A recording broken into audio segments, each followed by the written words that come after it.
स्वामी प्रसाद मौर्य को अखिलेश यादव से मिलेगा जबरदस्त झटका। मौर्य की बेटी को लोकसभा का टिकट देने को तैयार नहीं सपा। स्वामी प्रसाद को भी हो चुका है एहसास, बदायूं से धर्मेंद्र यादव ही लड़ेंगे चुनाव। स्वामी प्रसाद के बयान अब उन पर ही भारी पड़ते दिखाई दे रहे हैं। सपा के तमाम दिग्गज नेता तो पहले ही स्वामी प्रसाद मौर्य से किनारा कर चुके थे। सिर्फ अखिलेश यादव ही मौर्य के साथ खड़े दिखाई दे रहे थे। मौर्य के हर विवादित बयान पर अखिलेश की चुप्पी संकेत होती थी कि वो मौर्य के साथ हैं, लेकिन अब अखिलेश की चुप्पी मौर्य को ही भारी पड़ रही है।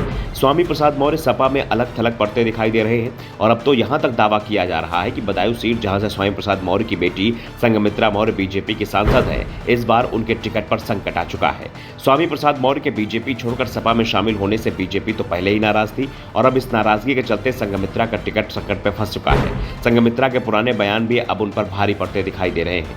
विधानसभा चुनाव में संघमित्रा की भूमिका को लेकर भी बीजेपी खुश नहीं थी और विधानसभा चुनाव से ही इस बात को लेकर चर्चाएं चल रही थी कि संघमित्रा लोकसभा चुनाव से पहले सपा में शामिल हो जाएंगी। सपा संघमित्रा को लोकसभा चुनाव में बदायूं सीट से टिकट दे सकती है। इसका संकेत सपा नेताओं के जो मामले संघमित्रा खिलाफ दर्ज कराए गए थे, उनकी वापसी के साथ दे दिए गए थे। लेकिन पिछले 6 महीने में सपा के अंदर स्थितियां तेजी से बदली हैं।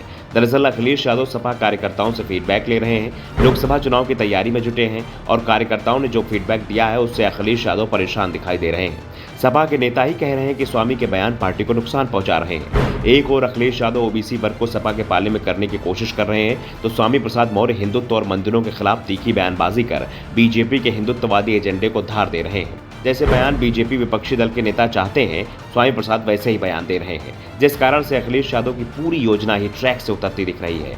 जिसके बाद अब संघमित्रा का बदायूं सीट से सपा का टिकट मुश्किल में फंस चुका है। बीजेपी से भी टिकट नहीं मिला तो ये पहले से ही तय दिख रहा है और अब इस बात का एहसास स्वामी प्रसाद मौर्य को भी हो गया है और ये उनके बयानों में भी दिख रहा है। स्वामी प्रसाद ने अपनी बेटी को नौसिखिया करार दिया है, कहा कि वो अपने पिता को सही तरह से पहचान नहीं पाई है। दरअसल स्वामी प्रसाद मौर्य की यह परेशानी अखिलेश यादव के भाई धर्मेंद्र यादव ने बढ़ा रखी है। धर्मेंद्र यादव बदायूं सीट से चुनाव लड़ते रहे हैं, वो यहां से चुनाव जीत रहे थे। यहां तक कि 2014 में मोदी लहर में भी धर्मेंद्र यादव बदायूं सीट से जीतने में कामयाब रहे थे।